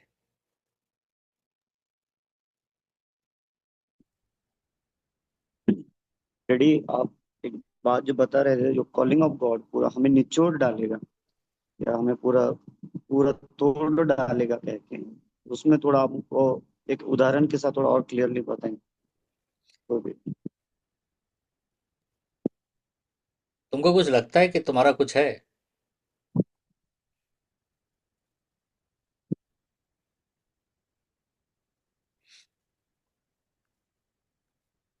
कभी तुमको जी। एहसास हुआ कि ये मेरा है, ये अच्छा ठीक है, मेरे पास ये है चीज है, मेरे मेरे पास ये है? कभी तुमको एहसास हुआ? ऐसा तो नहीं। बुलाओगे से पहले कभी तुमको एहसास हुआ कि हाँ ये तो है मेरे पास, हाँ मेरे पास ये है? वो क्यों नहीं है एहसास? तोड़ दिया परमेश्वर ने बुलाकर। अब तुमको लगता है मेरे पास तो कुछ भी नहीं है, मैं कौन हूँ, जकरयाह कौन है, कुछ भी नहीं। अगर परमेश्वर परमेश्वर अगर खा रोटी नहीं देगा तो मेरा बीबी, मेरे बच्चे सब और मैं भूखे मर जाएंगे रास्ते के ऊपर। जकरयाह को थोड़ी ना महीना में, हाँ ठीक है परमानेंट नौकरी है, रिटायरमेंट के बाद ये होगा, उसके बाद वो घर बनाएगा, उसके बाद क्या तुम्हारा घर है? कुछ है? कुछ नहीं है। आज आज ये संस्था इधर लगा है, कल तुमको बोल देगा उधर चल जाओ, जंगल में तुमको चल जाना पड़ेगा। परमेश्वर बोलेगा उधर चल जाओ, तुमको उधर चल जाना पड़ेगा। ये छोड़ दो, मतलब वो छोड़ दो, मतलब क्या है तुम्हारे पास?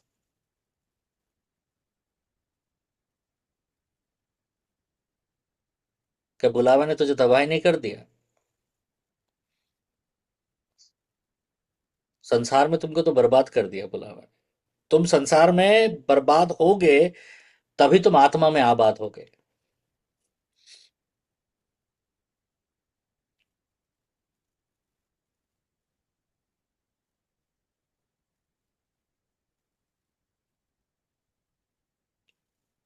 मिला सवाल का जवाब? या डैडी।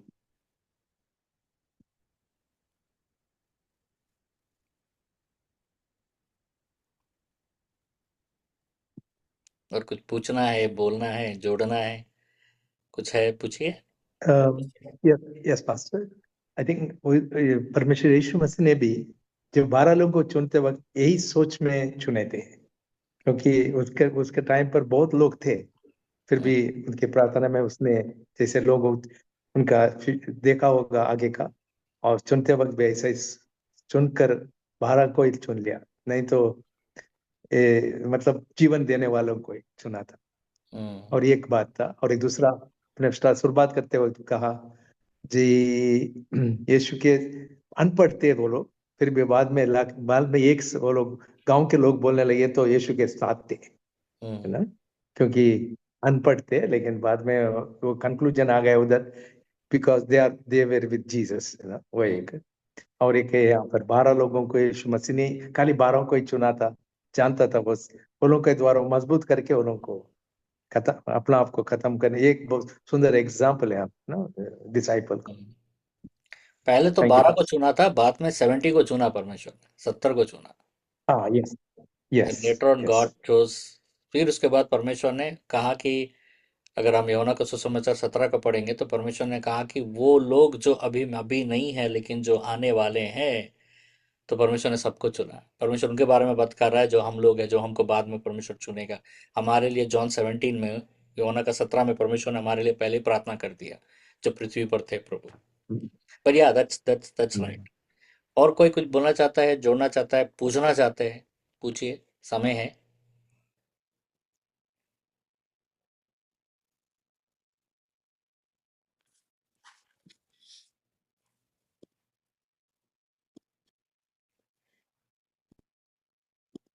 डैडी मैं वो जय मसीह की।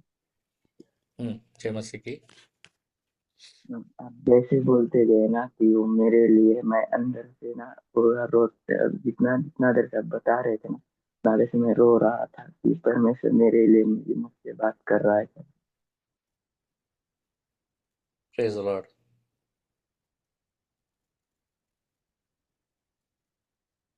आप कहाँ इतना से? देर तक बोल रहा छत्तीसगढ़ से? था। हाँ, छत्तीसगढ़ से। अंदर से झंझोर रहा था कि परमेश्वर मुझसे ही बात कर रहा है। Praise the Lord. तो और कुछ है पूछने के लिए? नहीं तो मैं चाहूँगा मेरा। तो हम लोग नेक्स्ट टाइम एक सवाल के साथ हम लोग आएंगे, और एक सवाल को लेकर हम लोग बात करेंगे। रमेश, कुछ बोलना है?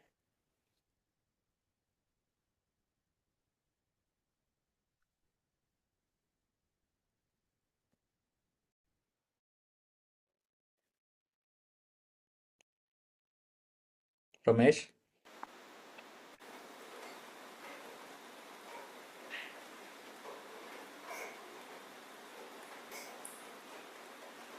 या नरेश, कुछ बोलना है?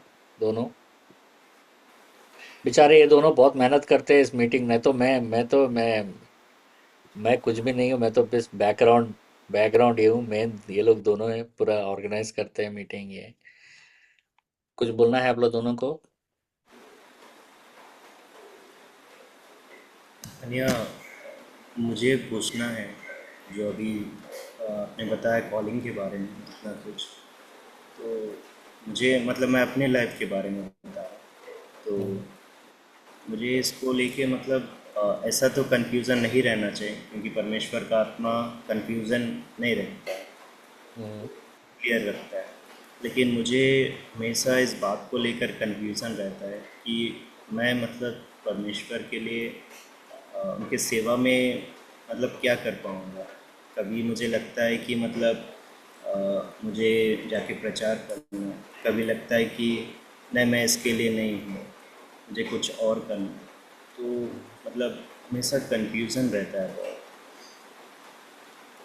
तो मैं क्लियर नहीं हो पाता हूँ, जिससे मैं मतलब ऐसा अभी परिस्थिति है कि मतलब कुछ समझ नहीं आता।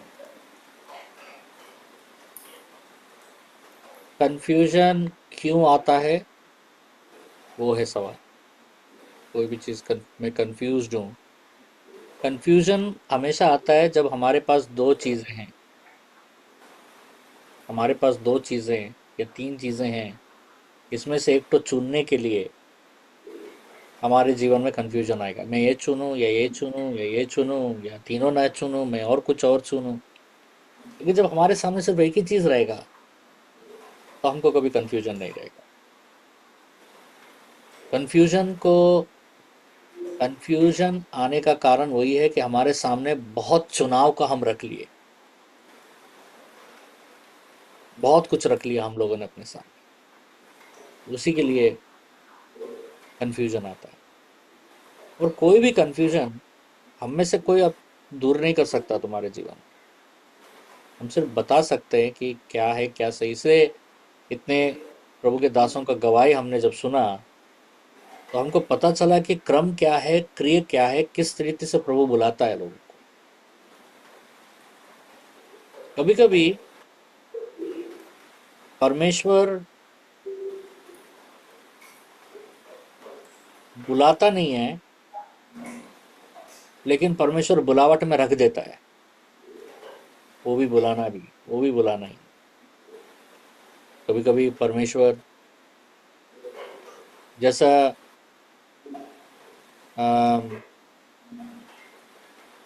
चर्च टूट गया, दिनेश जी का गवाही हमने सुना, चर्च टूट गया, लोग चले गए, अब लोग बोले इनको चलाने के लिए। विशेष तरीके से परमेश्वर ने आके ये कलीसिया चलाओ, ये चलाओ, वो चलाओ, ऐसा कुछ परमेश्वर ने ऐसा ऐसा किया, परिस्थितियों को ऐसा किया कि उनको चलाना पड़ रहा है। वो भी बुलावट, क्योंकि परमेश्वर कभी कभी हमको वैसे परिस्थिति में रख देता है कि हमारे पास कोई चुनाव नहीं रहता है। अगर उस परिस्थिति में रख दिया तो हमको क्या करना है? ईमानदार रहना है परमेश्वर के साथ। और तभी संदेह हो रहा है तो मतलब हमारे हृदय में कुछ ना कुछ गलत है। आज मेरे सामने जो है मुझे वो करना है। आज मेरे सामने जिस व्यक्ति को रखा उसको मुझे प्रभु में चलाना है। आज मेरे सामने जो करते हुए परमेश्वर ने रखा यही मेरा बुलावा है। कभी कभी कुछ लोगों को पूरा बुलावा देता है, कुछ लोगों को दिन दिन का बुलावा देता है परमेश्वर।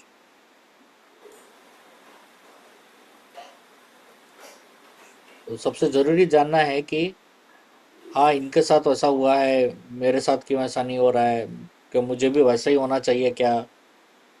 वो नहीं है। कभी कभी परमेश्वर हमको बुलावा देता नहीं है, लेकिन बुलावा में रख देता है।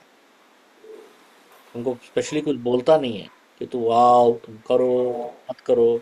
परमेश्वर उधर रख देता है हम लोग को, उठा के, जैसा आदम को और हव्वा को एदेन के वाटिका में रख दिया, वैसे परमेश्वर रख देता है। और उस रखने के प्रक्रिया भी बुलावाई है। उसको कम नहीं सोचना है, उसको गलत नहीं सोचना है, उसको दूसरा बुलावा के साथ तुलना नहीं करना है। अगर बोलेगा अरे उनको ऐसा बुलाया, मेरे को ऐसा बुलाया, मेरे को वो जकरिया बोला था ना, वो क्या एक उड़िया मैगजीन पढ़ा, उसमें से एक वचन पढ़, अरे ऐसा ऐसा मेरे को ऐसा बुलाया, लेकिन बाकी लोगों को तो धमाके साथ बुलाया, सपना में आके बुलाया, भूकंप के साथ बुलाया। मेरे को तो एक पेपर दे दिया, बोला पढ़ लो और आ जाओ। बात यह है, क्या वो तुमको वहां चाहता है? अगर वो तुमको वहां चाहता है तो तुमको बुलाएगा कोई भी माध्यम से, या नहीं तो तुमको लेकर जाकर वहां रख देगा और बोलेगा, और कुछ बोलेगा नहीं। क्योंकि कभी कभी मेरी बेटी मेरे पास आके बताई कि मेरा बोले कि पापा एक सवाल पूछना है। बोला बोलो। बोला परमेश्वर मेरे जीवन में आया है, मैं भाषाओं में बात करती हूँ, सब है, लेकिन मेरे जीवन में ना मेरे भैया लोगों के जैसा कुछ नहीं हुआ है। मैं एक बड़ा भैया का तो अपेंडिसाइटिस था, मर रहा था, परमेश्वर ने उसने पुकारा, परमेश्वर आया। दूसरा भैया को तो लंग एक फेलियर हो चुका था, सांस नहीं ले पा रहा था, उस सांस नहीं लेने से पुकारा, परमेश्वर उसको आके बचाया। मेरा तो कुछ भी नहीं हुआ है, मैं क्या करूं? क्या परमेश्वर परमेश्वर मैं हूँ? बोला देखो बेटा, परमेश्वर को पता है कि ये सब करने का जरूरत नहीं है तुमको बुलाने के लिए। मैंने कहा क्योंकि परमेश्वर तुम्हारा हृदय जानता है। उनको बुलाने के लिए वैसा होना जरूरी था, इसलिए उनको वैसा बुलाया परमेश्वर, उनके जीवन में आया परमेश्वर। तुम्हारे जीवन में उद्धार के लिए परमेश्वर को मालूम है कि एबी को तो ये सब जरूरत नहीं है, एबी को तो मैं सब बोलूंगा तो आ जाएगी। लेकिन इसका मतलब ये नहीं है कि वो लोग एक घमासान युद्ध और मौत से निकल कर आया तो वो महान है, और तुमको ऐसा बुला लिया तो तुम महान नहीं हो। परमेश्वर के नजर में जो भी उनका काम करता है, वो कैसा भी हो, महान है परमेश्वर के नजर।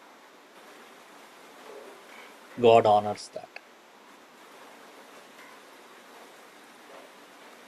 मिला सवाल का जवाब? हाँ जी। ठीक है, मैं जा रहा हूँ, मैं छोटा सा प्रयोग करूंगा। परमेश्वर, मैं प्रार्थना करता हूँ, हालेलुया हालेलुया, रिशारा रबारा खाना न करिया रबारा, सोरिया रबारा खाना न करिया रबारा खाना न करिया रशारा खाना न करिया रबारा खाना न करिया रबारा खाना न करिया रबारा खाना न करिया रशारा गुरु खाना न करिया रबारा खाना न करिया रबारा खाना। Oh, thank you, Lord. Kuriyara Babara Kanana Kuriyara Babara Kanana Kuriyara Babara Kanana Kushara Kanana Kuriyara Babara Kanana Kuriyara Shara Kanana Kuriyara Babara Kanana Kuriyara Babara Kanana Kuriyara. Thank you, Lord. Shara Shara Kura Shara Shara Kuriyara Babara Kanana Kurishara Kanana. दीनो बेटा तुम घुटना take सकते हो। Hallelujah राजा रे kanana Kurishara. Kuriyara Babara Kanana Kuriyara Shara Guru Kanana Kuriyara Babara Kanana Kuriyara Shara Kura रे Kanana Kuriyara Babara Kanana Kuriyara Babara Kanana Kuriyara. मैं प्रार्थना करना चाहता हूँ। Oh, thank you, Father, in Jesus' name, Lord. कुरियारा बाबा रखना ना करियारा बाबा। परमेश्वर, आपकी आत्मा का बहाव परमेश्वर आपके बच्चे के ऊपर परमेश्वर बरसाइए यीशु के नाम से। रखना ना करियारा बाबा रखना। आपके आत्मा का बहाव यीशु के नाम से, आपके आत्मा का बहाव बहाली आपके आत्मा का यीशु के नाम से। छत्तीसगढ़ से एक आवाज निकलेगा, एक रोद, एक पुकार, एक एक आवाज निकलेगा वहां से, छत्तीसगढ़ से एक आवाज जो लोगों को मसीह में खींचेगा। एक पुकार, एक एक ऐसा आवाज जो देश सुनेगा, जो देश के हर मसीह घर में वो आवाज गूंजेगा, वो तुम्हारा होगा। एक पुकार आएगा, एक वहां से एक गीत निकलेगा तुम्हारे अंदर से। कई गीत निकलेंगे, कई गीत उमड़ कर बहेंगे आज से यीशु के नाम से। मैं भविष्यवाणी कर रहा हूं कि वो गीत भारत में हर मसीह के घर में गूंजेगा। वो गीत छत्तीसगढ़ में पहले गूंजेगा। वो गीत, वो गीत नहीं होगा मुखड़ा अंतरा नहीं है वो एक पुकार है। एक टूटा हुआ इंसान का पुकार है, जो एक निर्बल, तुम बहुत निर्बल हो, बहुत निर्बल हो, तुम, यू आर वेरी वीक, शारीरिक रूप से बहुत निर्बलता है तुम्हारे अंदर में। उस निर्बल स्थान से उस पुकार को, और आज से तुम रुकोगे नहीं, तुमको कोई रोक नहीं सकता। तुम उठते से लेकर रात तक, तुम सो तक तुम गाते ही रहोगे उसके लिए। वो पुकार तुम्हारे अंदर से परमेश्वर निकालेगा, तुम्हारे जीवन को निचोड़ेगा वो। तुम्हारे जीवन को निचोड़ेगा।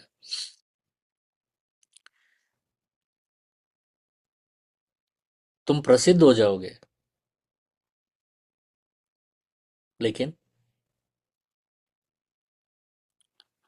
उस प्रसिद्धि को संभाल पाना बहुत जरूरी है। आज तुम जो हो, हमेशा तुमको वैसे ही रहना आज तुम जैसे हो, वरना वो प्रसिद्धि तुम्हें मार देगा।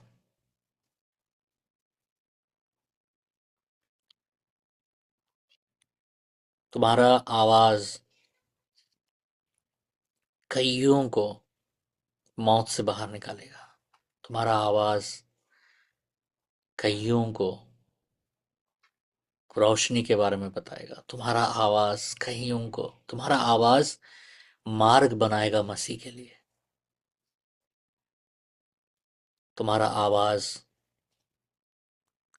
बहुतों को तोड़ देगा। तुम्हारा आवाज बहुतों को जोड़ देगा। तुम्हारा आवाज तुम्हारे कंठ से नहीं निकलेगा, तुम्हारे टूटेपन से निकलेगा। परमेश्वर तुमको जो तोड़ेगा, परमेश्वर उस तोड़ से निकलेगा तुम्हारा आवाज। लोग तुम्हारे आवाज को सुनेंगे, और जब तुमसे मिलने आएंगे लोग, वो आवाज खींचेगा उनको तुम्हारी ओर, और देखेंगे तुमको, बोलेंगे ये वो नहीं है, ये हो ही नहीं सकता है। लेकिन तुम्हारा आवाज जीवन भर, वो तुम्हारा आवाज ही, तुम्हारा जो पुकार है वो संगीत नहीं है वो। तुम्हारा टूटापन, तुम पुकार रहे हो, तुम खोजते हो अपने आवाज से। जो खोजोगे तुम खुदा को, वो खोज में बहुत जन जुड़ जाएंगे तुम्हारे साथ। यही है तुम्हारा सेवकाई, यही है तुम्हारा मिनिस्ट्री। परमेश्वर मार्ग खोल रहा है। कई लोग, कई कलीसियाएं, कई सभाएं तुमको बुलाएंगे गाने के लिए, लेकिन याद रखो बेटा, अहंकार बहुतों को तबाह कर दिया है। विशेष तरीके से तुम्हारे क्षेत्र में तुम्हारे तरीके का सेवकाई जिसको भी मिला है ना, वो ज्यादा साल, दो चीज हुआ उसके साथ। पहले याद रखो, ज्यादा साल वो रह नहीं पाया सेवकाई में, और दूसरा वो ज्यादा साल जी नहीं पाया, मर गया हो।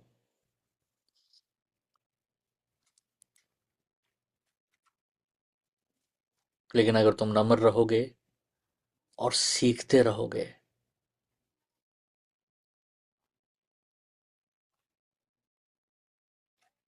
तो तुमको कोई रोक नहीं सकता। तुम्हारे कामयाबी को कोई रोक नहीं सकता। शिखर शिखर पर ले जाएगा परमेश्वर, तुमको शिखरों पर ले जाएगा परमेश्वर। कई कई, और हमेशा याद रखो, ये हुनर नहीं है तुम्हारा। कई लोग गाते हैं चर्चेस में जाकर, सभाओं में, और पैसा डिमांड करते हैं। ज्ञान बहुत ध्यान से सुन लो, बहुत ध्यान से सुन लो मैं जो बोल रहा हूँ, तुम्हारे भविष्य को बता रहा हूँ। बहुत लोग उसको हुनर सोचकर उससे अपना जीवनी ये करते हैं। वो सही है गलत है मैं नहीं बोलूंगा, तुम ऐसा मत करना, क्योंकि तुम्हारे अंदर में वो पागलपन रहना जरूरी है। कोई तुमको दे या ना दे, एक मुट्ठी भर खाना खिलाए या ना खिलाए, अगर तुम वहां गाने जा रहे हो तो सिर्फ उसके लिए गाना, लेकिन वो मुट्ठी भर रोटी के लिए मत गाना। वो गाने के बाद तुम्हारे जेब में कोई कुछ रखेगा कर कर मत गाना तुम। अगर जिस दिन तुम ऐसा गाना शुरू करोगे तो उस दिन वहीं रुक जाओगे तुम।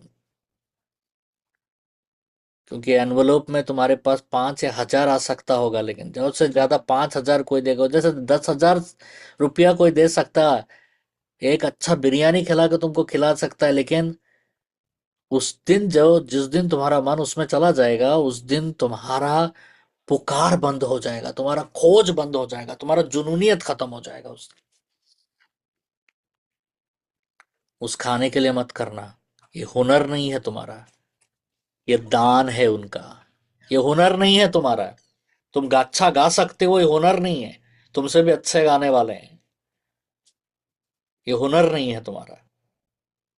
तुम्हारा पुकार होना चाहिए तुम्हारे गीत, क्योंकि ये बुलावा है तुम्हारे जीवन के ऊपर, क्योंकि उस बुलावे से कईयों को परमेश्वर खींचेगा। आज से शुरू हो जाएगा तुम्हारे जीवन में।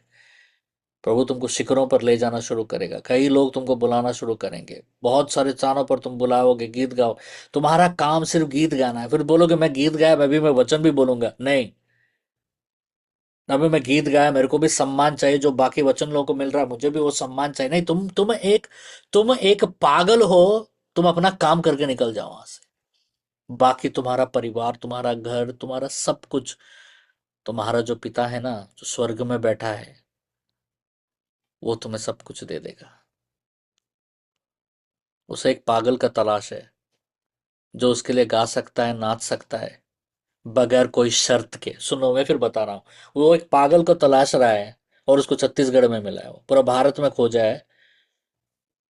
सब लोग बाल में रंग लगा के, टैटू लगा के, अच्छा गिटार उटार लेके, कीबोर्ड लेके, अच्छा कपड़ा कोट वोट पहन के अच्छा गा रहे हैं। कोई गलत नहीं है, कोई गलत नहीं है। कोई बेच रहा है उस गीतों को, कोई कोई बिक रहा है उन गीतों के माध्यम से। लेकिन बेटा, तुम खर्चा हो जाओ, तुम बिको मत, तुम बर्बाद हो जाओ,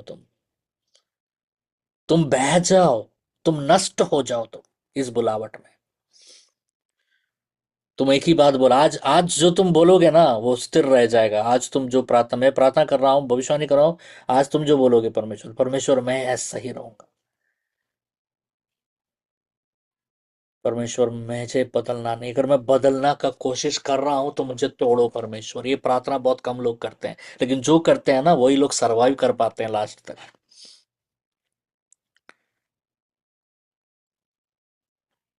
तुम्हारा आवाज पुकार है, याद रखना। फिर मैं बता रहा हूं, तुम प्रचारक नहीं हो, तुम भविष्यवक्ता नहीं हो। बस तुम्हारा आवाज लोगों को भविष्यवाणी देगा। तुम्हारा आवाज तुम्हारे गीतों के माध्यम से, तुम्हारे संगीत तुम्हारे अंदर से जन्मेगा। परमेश्वर तुम्हारे आज से शुरू हो जाएगा तुम्हारे जीवन। तुम सो नहीं पाओगे मेरी इस प्रार्थना में। अब जैसा मैं आमीन बोलूंगा, उसके बाद तुम सो नहीं पाओगे। तुम एक उस हारमोनियम की तरह हो जाओगे जो बजता ही रहेगा जीवन भर। तुम उस टूटेपन में तुमको रहना है। लोग तुम्हें सम्मान करने का कोशिश करेंगे, मत लेना। लोग तुमको आदर करने का कोशिश करेंगे, मत लेना। लोग तुम्हारे पांव धोएंगे, बोलेंगे, धुलवाना मत। बोलना कि मैं उतना हुआ नहीं हूं। तुम 90 साल के हो जाओगे, 100 साल के हो जाओगे, बहुत प्रसिद्धि पालोगे, तो हर जगह तुम्हारे गीत होंगे। ये बात याद रखना, मैंने आज जो बोला है। तुम बोलना, ये मेरा प्रसिद्धि नहीं है, ये मेरे पिता का है, मैं उसे ले नहीं सकता। ये मेरा धरोहर नहीं है, मेरे पिता का है, उसको मैं छू नहीं सकता। वो दो दो रोटी जो तुमको चाहिए वो तुमको देगा। तुम्हारे तन पर जो कपड़ा है वो तुमको देगा। तुमको जो घर चाहिए वो देगा। तुमको जो चाहिए वो तुमको देगा। वो तुम उसी से लेना, किसी और से लेना मत। और अपने इस चीज को हुनर सोचकर बेच कर इसको, इससे अपना पेट मत समझना। अपने बुलावट को व्यापार मत समझना। फिर देखना परमेश्वर तुमको कैसे इस्तेमाल करता है। मैं प्रार्थना कर रहा हूँ, एक अभिषेक के लिए प्रार्थना कर रहा हूँ। आज तुम्हारा जीवन कोरियारा बाबा शरारा खरारा किरियारा बाबा रखा, इन बातों को परमेश्वर उस बच्चे के ऊपर परमेश्वर उंडे लिए। एक नया आवाज उमड़ रहा है आज उसके जीवन के ऊपर से। एक नया हथियार आप बना रहे हो। परमेश्वर कह रहा है, तू तू दीनू बेटा मेरा हथियार है। ओ रियारा बाबा, you are my weapon, God is saying. परमेश्वर आपका आपका अभिषेक उस बच्चे के मन के लिए मैं प्रार्थना कर रहा हूं कि उसका मन कभी भी कल्पित ना हो परमेश्वर, कभी भी पोल्यूट ना हो परमेश्वर, कि आज जो है आज से भी ज्यादा नम्र वो जीवन भर रहे परमेश्वर। परमेश्वर अपने सेवक का पांव दबाने के लिए भी वो पीछा ना हो, अगर उस सारा दुनिया उसकी प्रसिद्धि कर रहा हो, लेकिन वो नीचे बैठने का, वो नीचे रहकर परमेश्वर वो स्वभाव को परमेश्वर उसके मन में रखिए। परमेश्वर मैं प्रार्थना कर रहा हूं उसके ऊपर एक भयानक अभिषेक को उतारिए अभी इसी वक्त यीशु मसीह के नाम से। परमेश्वर मैं प्रार्थना कर रहा हूं कि वो अभिषेक उसके ऊपर उतारिए, सर से लेके पांव तक यीशु मसीह के नाम से। उसके कंठ को बदल दीजिए। अब तक वो जो गा रहा है वो गा रहा है, लेकिन अब से वो पुकारेगा परमेश्वर। अब तक वो गा रहा था, लेकिन अब तक वो रोएगा परमेश्वर। अब तक वो गा रहा है क्योंकि उसके गीत उसके कंठ से निकल रहे हैं, लेकिन अब जो गाएगा परमेश्वर, ये उसके तबाही से आएंगे परमेश्वर, ये उसके निचोड़ से आएंगे परमेश्वर, ये उसके परमेश्वर उसके जीवन के ऊपर में परमेश्वर वो दबाव से आएंगे जो दबोचेगा परमेश्वर। क्योंकि अब तक वो गा रहा है, वो कंठ से आ रहा है, लेकिन अभी जो गीत आएगा दीनू से, वो उसके बलिदान से आएगा परमेश्वर। परमेश्वर मैं प्रार्थना कर रहा हूं उस पर वो आशीष ढेलिए सबों के ऊपर। जितने सारे बच्चे हैं परमेश्वर यहाँ जो है, अब जो लॉग आउट हो चुके हैं, जो आने आने खोज रहे थे लेकिन आ नहीं पाए, उन सबों के लिए मैं प्रार्थना कर रहा हूँ कि सबों के ऊपर परमेश्वर आप अपना आशीष ढेलिए प्रभु। इन बच्चों को परमेश्वर हर बुराई से, हर विपत्ति से, हर नुकसान से बचा के रखिएगा परमेश्वर। परमेश्वर इनको एक ऐसा पवित्र जन बनाइए परमेश्वर की इनकी सेवकाई इनसे ज्यादा गूंजे परमेश्वर, इनकी सेवकाई का गूंज इनसे ज्यादा हो परमेश्वर, इनके प्रार्थना का प्रभाव इनके सेवकाई से ज्यादा हो परमेश्वर। मैं प्रार्थना कर रहा हूं परमेश्वर, इनका जो जीवन है परमेश्वर उदाहरण की तरह लिया जाए, नम्रता के लिए, पवित्रता के लिए परमेश्वर। और परमेश्वर ये सम्मान, अपने सारे सम्मान आपको दे दे परमेश्वर। वैसे व्यक्ति, वैसे बच्चे आपके बने प्रभु। परमेश्वर ये वो बने कि वह छिपे ही रहे परमेश्वर, ताकि आप ज्यादा दिख सके उनके जीवन से परमेश्वर। धन्यवाद पिता यीशु के नाम से मांगते हैं, सुने ग्रहण कीजिए, आमीन। मेरा एक गुजारिश है, जितने हो सके उतने लोगों को बताइए इस डिसाइपलशिप के बारे में, क्योंकि बहुत कुछ सच्चाई सुनना है, क्योंकि बहुत कुछ हो रहा है जो सही सलाह नहीं है, जो सही शिक्षा नहीं है। क्योंकि सही शिक्षा मिलना बहुत जरूरी है अगर परमेश्वर में बढ़ना है। मैं आशीषित हूं कि मेरे आत्मिक पिताओं ने मुझे सही शिक्षा दिया है। मुझे उन्होंने कभी नहीं बताया कि फेमस कैसा होना है, मुझे उन्होंने यही सिखाया कि तबाह कैसा होना है। मुझे उन्होंने कभी आबादी के बारे में नहीं बताया, मुझे हमेशा उन्होंने बर्बादी के बारे में बताया। क्योंकि जब हम बर्बाद होते हैं ना, तो खुदा हमारे जीवन से आबाद होता है। ये बात हमेशा याद रखिएगा। God bless you all.